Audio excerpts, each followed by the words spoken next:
Yes. Hey, aloha. Here we are at Aloha. Harbin. Earth People Comedy Club. These are my fans. They've come early for the show. Yeah. Emily and Blaine. We're the fans.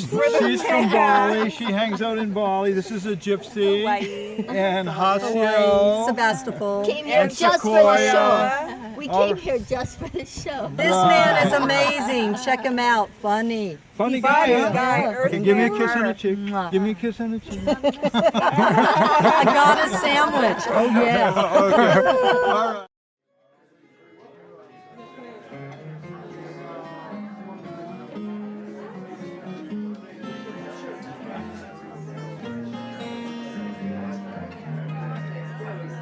Hasio, I have a prepared seat for you.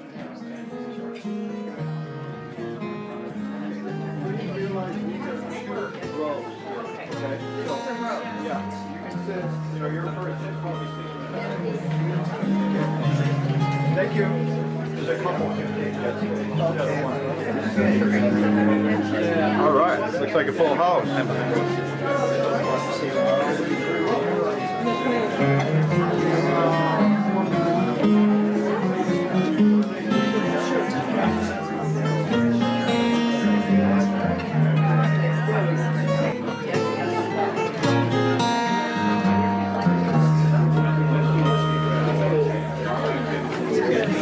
Everybody cool and calm? How's the cameraman doing? You all right? All right. Yay. Welcome to the Earth People Comedy Club. This is the Earth People Comedy Crew's 47th show. All right.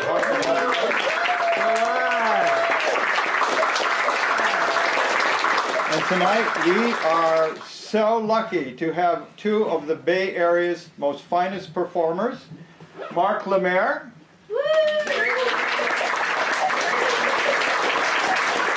virtuoso guitarist and songwriter who plays a whiter shade of pale as a Bach fugue. You'll be hearing him tonight. And I'm very honored to have consummate stage actor Ron Jones. He performed in my very first show here 12 years ago. All right, let's get going. Tonight's theatrical performance, How I Became an Earthman, about the most singular mystical experience, came down on my head while I was still a teenager and a university student.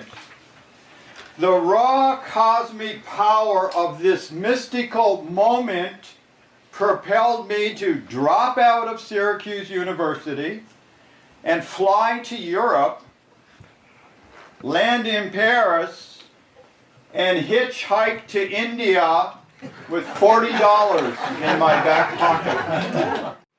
And now I'm attempting to travel halfway around the world alone. And I have barely been out of the United States. I turned 20 last week. I've gone crazy. I might as well be hitchhiking to Timbuktu or walking across Africa to the Zanzibar sand. Now that same strange boy with his hat in his hand walks across Africa to the Zanzibar sands, and I read his books of Icelandic Airways is the cheapest carrier to Europe. A one-way ticket from New York City to Paris is $167.50. Yes. All right. This is April 10th, 1967. These transatlantic planes actually have propellers. I'm talking Indiana Jones. I go through Paris. I go up to a metro station. I've got 8,000 kilometers ahead of me, 5,000 miles, $40 in my pocket. I look at the metro map. I find the station in the east of Paris that is closest to India.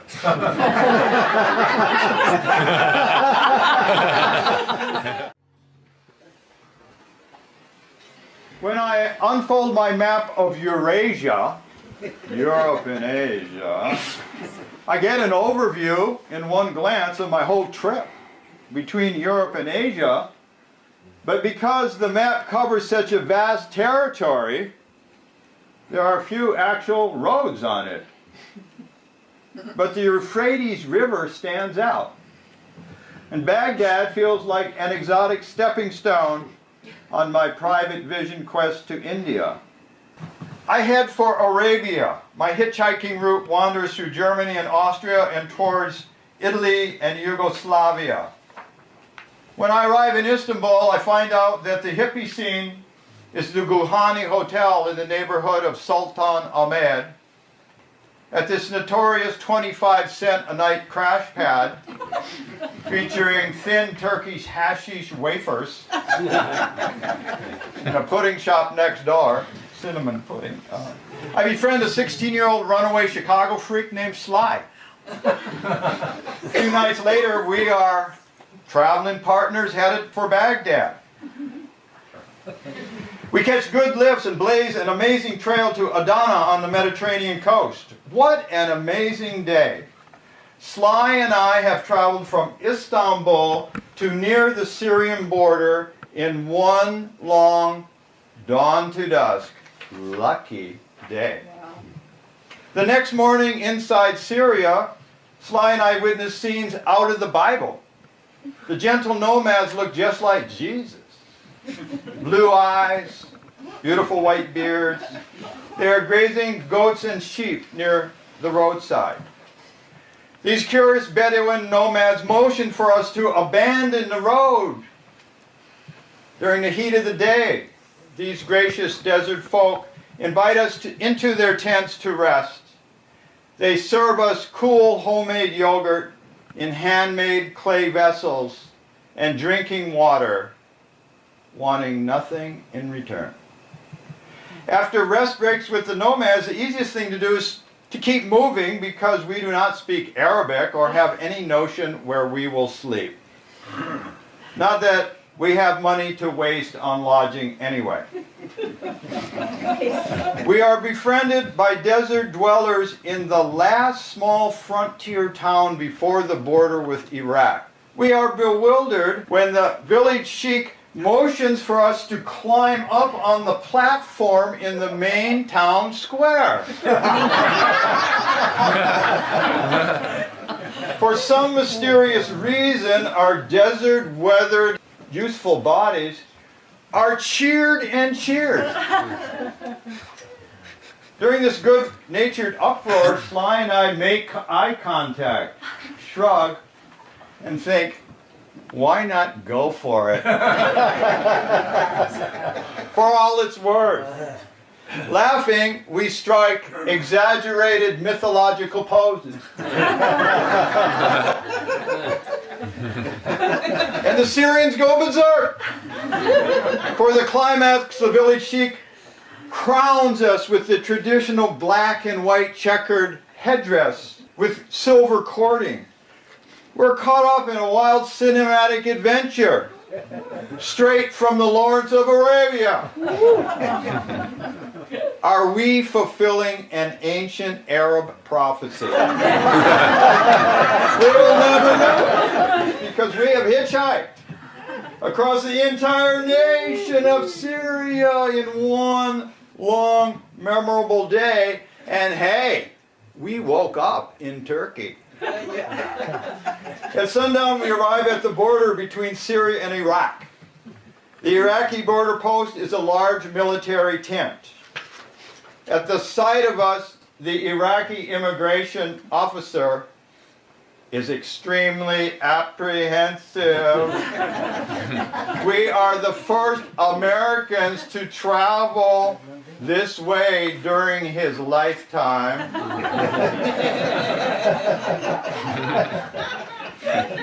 It's almost dark. We withdraw from the military tent and step into another weird world and landscape. We are emotionally disoriented by the intense unknown. This Arab desert world is extremely different from anything we have known. Instinctively, we prefer to keep walking into nowhere rather than engage with the borderland Iraqi villagers dwelling in medieval mud huts. But the road itself fades out with the sunlight. In a sandstorm, oil tanker trucks occasionally pass through. They are the only road action. We are rewarded for our perseverance and courage. In the near darkness, a curious tanker driver brakes and waves us on board up onto his big rig for the night, all the way to Baghdad. There is no distinct road. The driver simply follows the K2 pipeline, and when the sun comes up, after driving all night, Sly and I dust ourselves off on the outskirts of Baghdad. Sly and I are unaware how lucky we are to be able to freely travel across Syria and Iraq, because just 2 weeks later, the 1967 Six-Day War with Israel breaks out and the Middle East bursts into flames. After which Syria and Iraq are absolutely closed down to the Israelis and their American war allies for decades to come.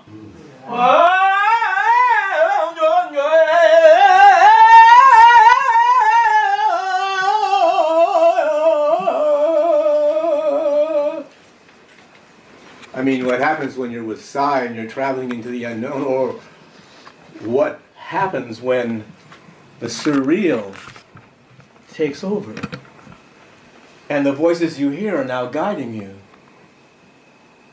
Why do I feel like Billie Holiday today?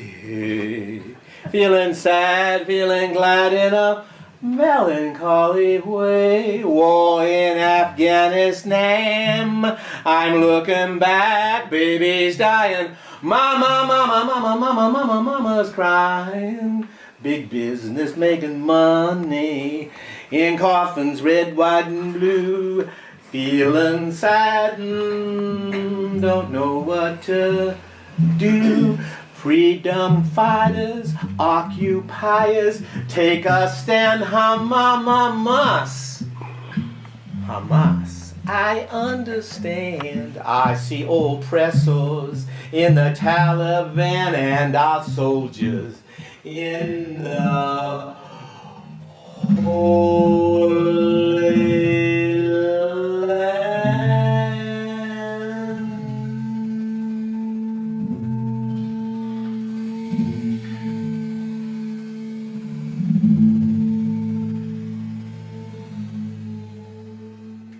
Atomic ending.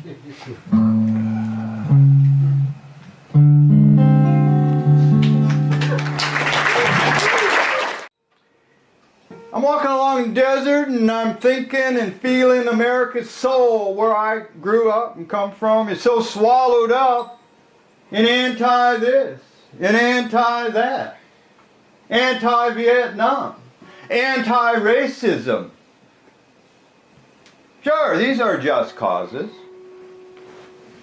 But as a young man, my soul yearns to be for something. Pro-earth, pro-humanity, sex positive. I just want to be an out front, hopeful, healthy human being with an intact heart. Fuck all the religions and bullshit nations. And fuck them all at once. Fuck this shit. I spit in the dip. After walking all night, I witnessed the flaming desert dawn beyond Bandar Abbas in southern Persia. I am walking to India, but the road fades away into trackless sand dunes. Amazing how fine the sand grains are. As I pour the sand through my fingers, I am simply drifting through infinite sand dunes toward the rising sun. When a sheik appears as a mirage,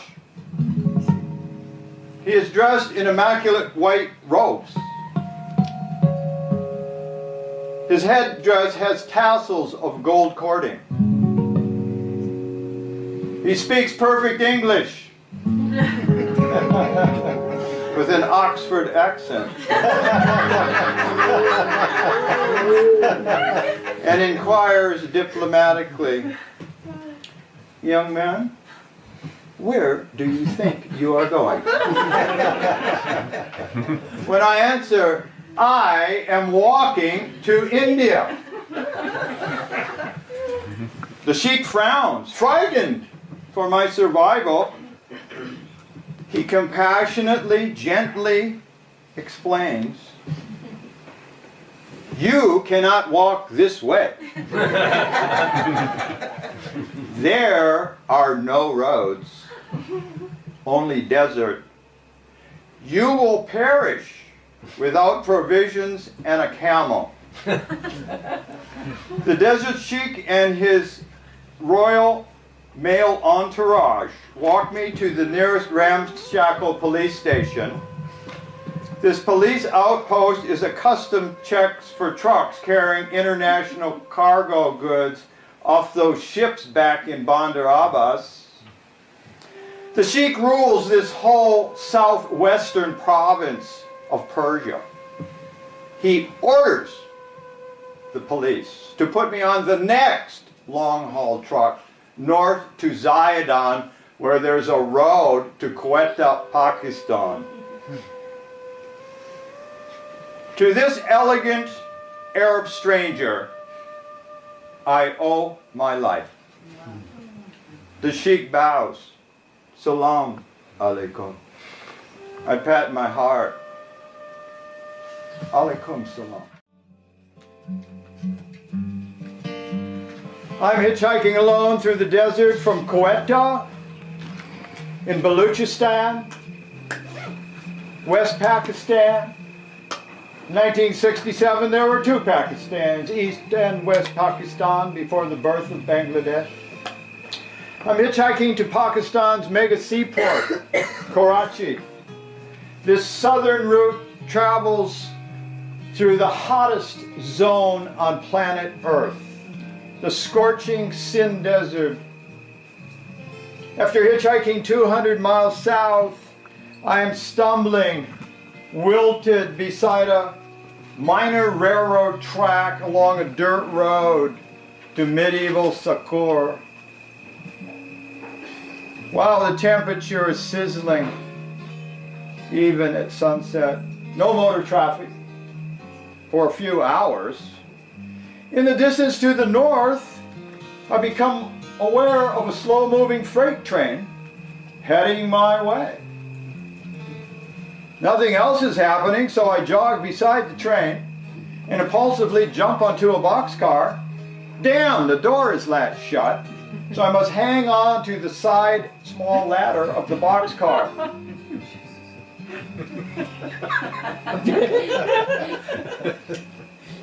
The train seems to be traveling slower and slower until it finally stops in the middle of the desert. And I feel silly hanging on a boxcar that is not moving anymore. Even more surprising, the Pakistani engineer steps down from the engine and waves me to join him up front. He seems intrigued. To him, I look like a poor, young, runaway British lad, cross-referencing his 1930s experience with the former colonial British Raj. My situation makes no sense, but it's kind of funny in a way. Like a pirate, I swagger up to the engine, feeling absolutely heroic to have single-handedly stopped a train. A whole train. The engineer warmly greets me, speaks English, and invites me into the engine of the train. The elderly Pakistani engineer named Bilal laughs as he strokes the sweat from his long white mustache. Bilal slowly throttles the chain forward. Beside him is a bare-chested, sweating Sikh assistant shoveling coal into the engine. The heat, the fire, the thunderous sound, the energy, the sun fades, and the crystal night sky blazes with billions of stars. This engine is so loud we almost shout to be heard. Bilal is delighted by my company. He places a firm black substance on a red-hot piece of metal on the engine, after which he crumbles this thumb-sized slab into a black powder which he pushes into a clay pipe with his thumb. This is the first time I have seen hashish. When he witnesses my naive astonishment, he chuckles and smokes a mighty blast and hands me the pipe. I mimic his motions and powerfully inhale the hashish smoke. Wow, I've never been so stoned. The situation is so powerful, rocking and rolling with the motion of the train, and that sinewy, bare-chested Sikh, his dark skin glistening with perspiration in the starlight. The charismatic, eternal engineer laughs as he prepares another pipe. What a magnificent drug virgin hashish high. Unforgettable. Welcome to Asia, where elderly Pakistanis drive trains stoned on hashish. And where the moon comes up over that crystal night desert, a whiter shade.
After a sleepless, hungry, rough night, I tracked down the Indian consulate.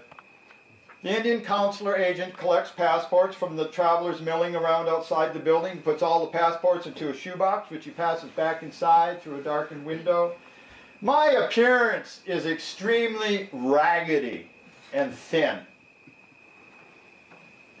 I am weak and nearly without money. And yet India is so tantalizingly near. Bleary-eyed, I lounge under an expansive banyan tree near the passport building.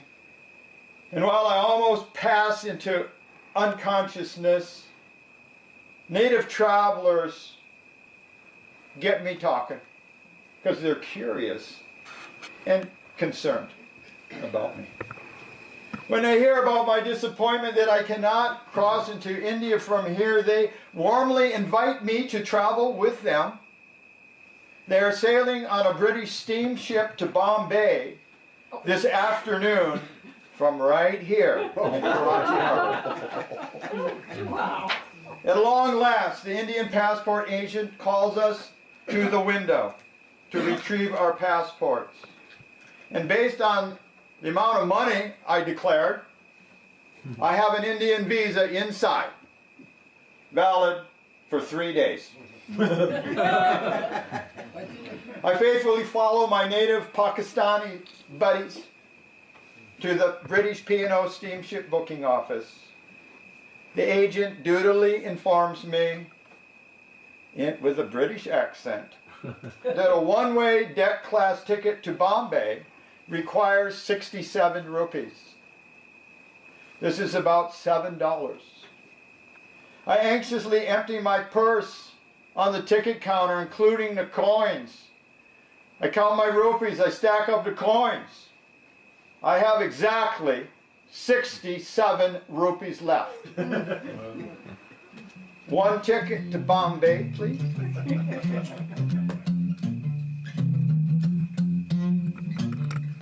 Congratulations, how you dedicate your life. It's beautiful to see your star on the rise. It's beautiful to see your star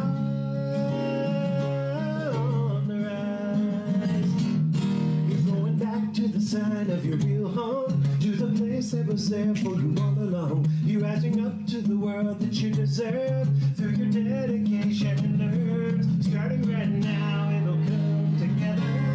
Things are just gonna keep getting better. Starting right now, it'll come together. Things are just gonna keep getting better. Congratulations, how you dedicate your life. It's beautiful to see your star on the rise. Your star is on the rise.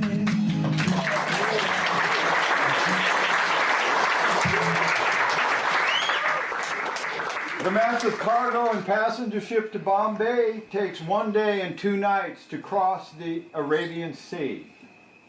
The moon is still almost full during my passage to India. I hang out amidst bulky coils of rope and titanic smokestacks on the wooden unsheltered deck, open to the sky. In my weather-beaten, billowy Pakistani pantaloons and my Asian headband, I blend in and almost pass for native. By this time, I am traveled enough around planet Earth to feel mellow among other common fellow humans wherever they happen to come from. The dawning of my triumph is May 11th, 1967. This day I will fulfill the mystic command from the sky in Boston to go to India.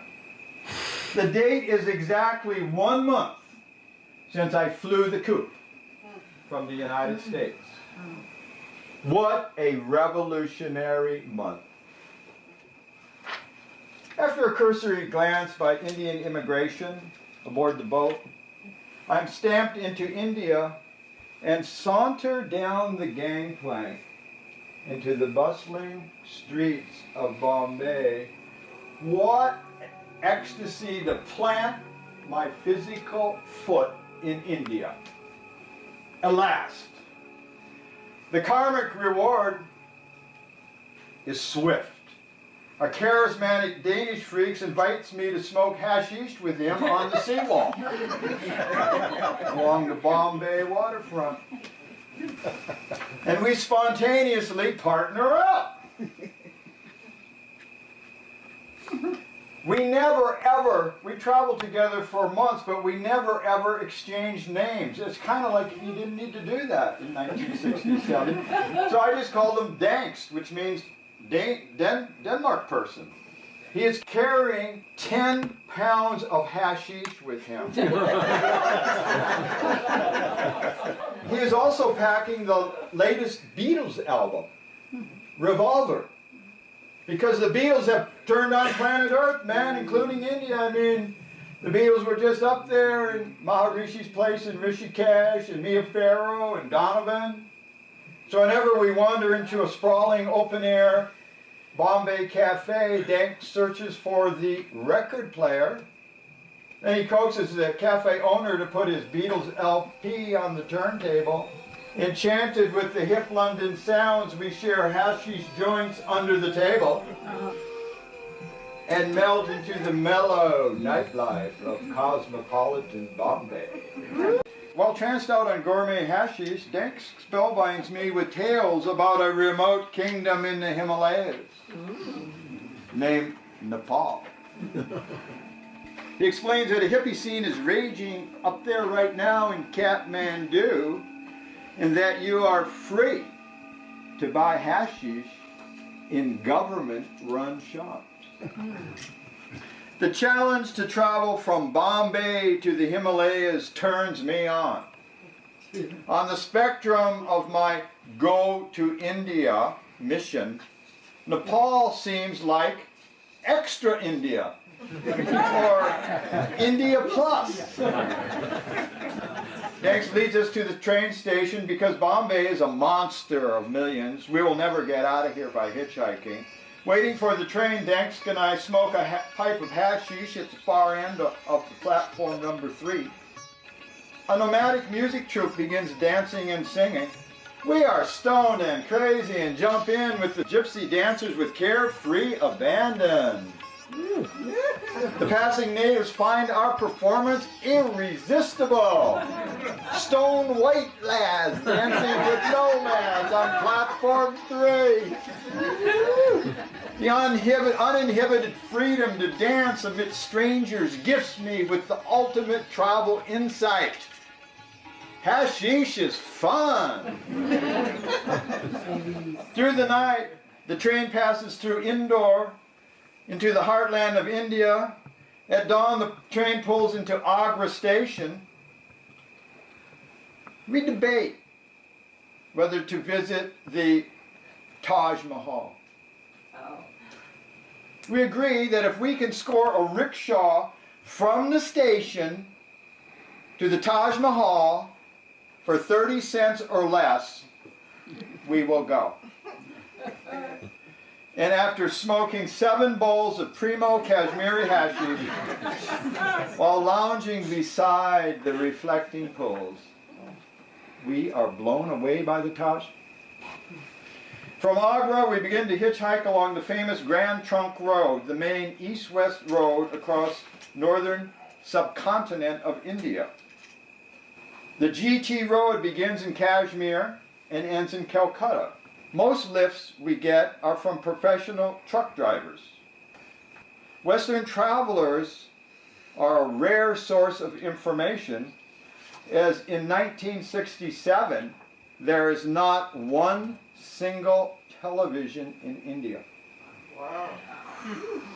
The drivers stop at sprawling roadside restaurants. These massive cafes are mellow chill zones for truckers and their boy attendants and occasional passengers. These places are massive scenes with hundreds of fiber twine beds under ancient banyan trees for the wary truckers.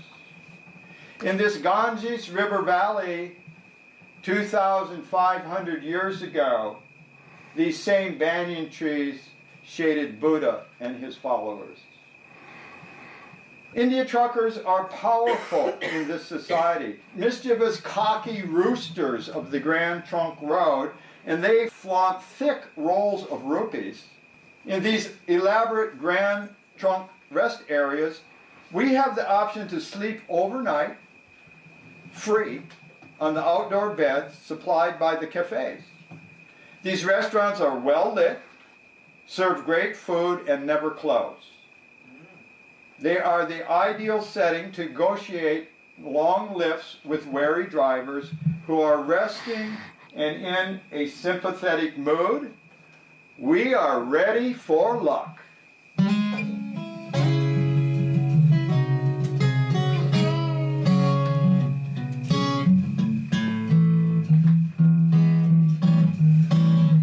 I was acquainted with a painter, drops of color in his hair.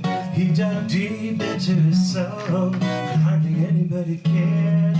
He did beautiful work he could hardly give away. He never had his moment. What was in his way? Something you can't buy, something you can't fake.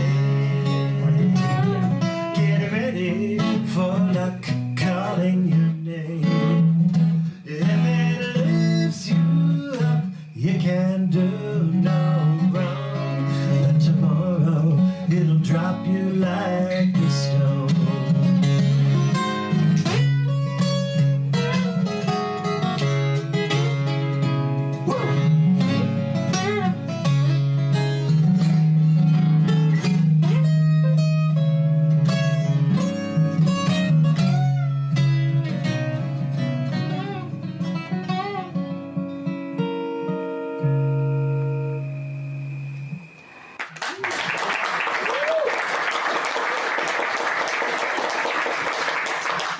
I've got lucky to have Mark come up for his third show. Finally, Danks and I are the featured entertainment at every truck stop. These long haul, I got my career began there. These long haul lorry drivers are more than happy to treat us to luscious meals like succulent lamb curry, with all the Indian savory side dishes and pickles and chilies and chapatis and chai. The Rajas of the GT Road presumptuously shout out food orders to the waiters for everybody in their entourage. And then with a Bollywood flourish, they theatrically pay the whole bill.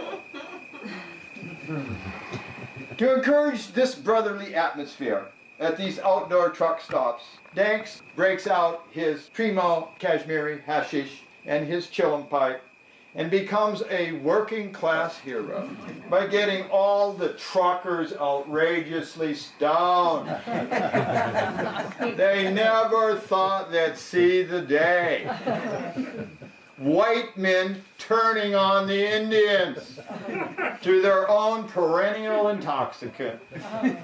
We are a smash hit with the natives. Soon we are standing on the banks of the Ganges River at Benares, the sacred gathering place for the Kumbh Mela, the greatest gathering of human beings in history on the planet. In the dim pre-dawn light, we wander around the world-famous University of Benares. We come across an assembly hall with a dozen king-size circular beds covered in red velvet. Fully clothed Indian men are napping on them as if they are crashing from a sacred overnight ritual. More incomprehensible travel impressions.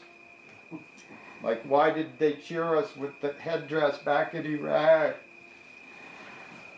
I explore on my own for a while, enter another chamber, and come face to face with a floor-to-ceiling, ornate oriental mirror.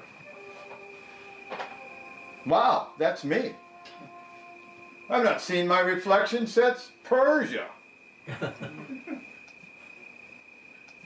I look so indigenous to planet Earth. I gaze at myself, from my feet to my head. Pleased. I look so absolutely adventurous and weathered.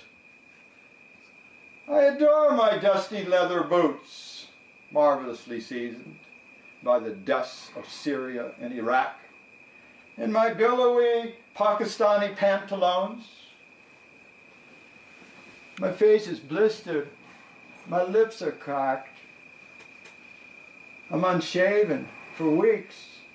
My sweat-stained headband is a sacred cloth with orange Sanskrit characters. My unattended blonde hair is matting. I am grounded. The whole earth is my home. All earth creatures are my family. I am alert and poised for anything or anybody. For the first time in my life, I am a grown man. This is when I realize I have made it to India. That my rite of passage is comprehensive and absolute. In the mirror, I see my own time-lapse metamorphosis from innocent Michigan lad to mystified Earthman, following his global spirit, unbounded, free from both Western and Eastern civilizations. I have marvelously mutated into an elemental earth person. Satchitananda.